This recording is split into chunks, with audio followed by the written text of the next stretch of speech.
आज हम जिस मौजू पे बात करेंगे वो है रेगुलराइजेशन एक्ट 2018 जो हुकूमत पंजाब ने जारी किया है और कानून साजी की गई है कि किस तरह से कॉन्ट्रैक्ट मुलाजमीन को सर्विस में मुस्तकिल किया जाना है और उसका क्या तरीकाकार होना चाहिए, कौन से कॉन्ट्रैक्ट मुलाजिम जिसके अहल हैं उसका दुरानिया क्या होना चाहिए। तो ये बुनियादी तौर पे कॉन्ट्रैक्ट मुलाजमीन की रेगुलराइजेशन यानी मुस्तकिली के हवाले से ये कानून को तरतीब दिया गया है। इस कानून की बुनियादी शराइत ये है कि कोई भी कॉन्ट्रैक्ट मुलाजिम जो पंजाब की रिक्रूटमेंट पॉलिसी 2004 के तहत गवर्नमेंट में भर्ती हुआ है एज ए कॉन्ट्रैक्ट एम्प्लॉय, अगर उसने अपना मुद्दत म्याद यानी 4 साल 2018 में ये कानून आया था तो इसकी मुद्दत म्याद 4 साल रखी गई थी, ताहम बाद में इसमें तरमीम करने के बाद इसकी मुद्दत म्याद 3 साल कर दी गई है। 3 साल जो मुद्दत मुलाजमत जो कॉन्ट्रैक्ट मुलाजिम पूरा करता है तो उसकी सर्विस इस कानून के तहत रेगुलर हो जाती है।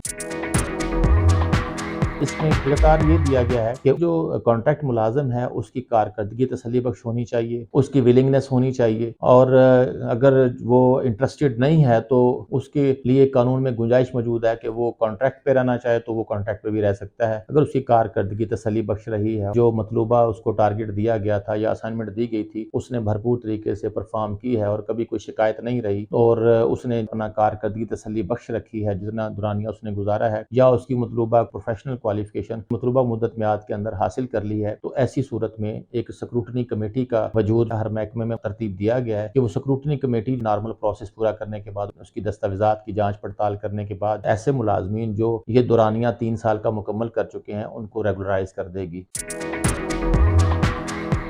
ऐसे मुलाजम रेगुलराइज नहीं हो सकते जिनकी कोई मिसकंडक्ट का एलिगेशन हो, जिनकी कॉन्ट्रैक्ट सर्विस टर्मिनेट हो जाए। सिर्फ वही मुलाजम उसमें रेगुलर होने के अहल होंगे जो सर्विस में मौजूद होंगे। जो सर्विस से टर्मिनेट हो जाता है या सर्विस से निकल जाता है तो वो मुलाजिम इस कानून के तहत मुफाद हासिल नहीं कर सकता। ये कानून बुनियादी तौर पर उन लोगों की मदद करता है जिन्होंने अपना 3 साल का दौरानिया या 4 साल का दौरानिया सक्सेसफुली कंप्लीट किया है और अपनी सर्विस का ये टर्न्योर मुकम्मल करने के बाद वो इस कानून के तहत रेगुलाइजेशन के अहल हो गए हैं। कबल अज़ीम पहले कॉन्ट्रैक्ट एम्प्लॉय को मुस्तकिल की सहूलत नहीं थी, लेकिन गवर्नमेंट ने खुद से फिर एक कानून की तरतीब दी और कहा कि जितने भी मुलाजमीन 3 साल से या 4 साल से जो अपने इदारों में काम कर रहे हैं तो उनकी सर्विस को तहफ़्फ़ुज़ दिया जाए और उनको रेगुलराइज कर दिया जाए।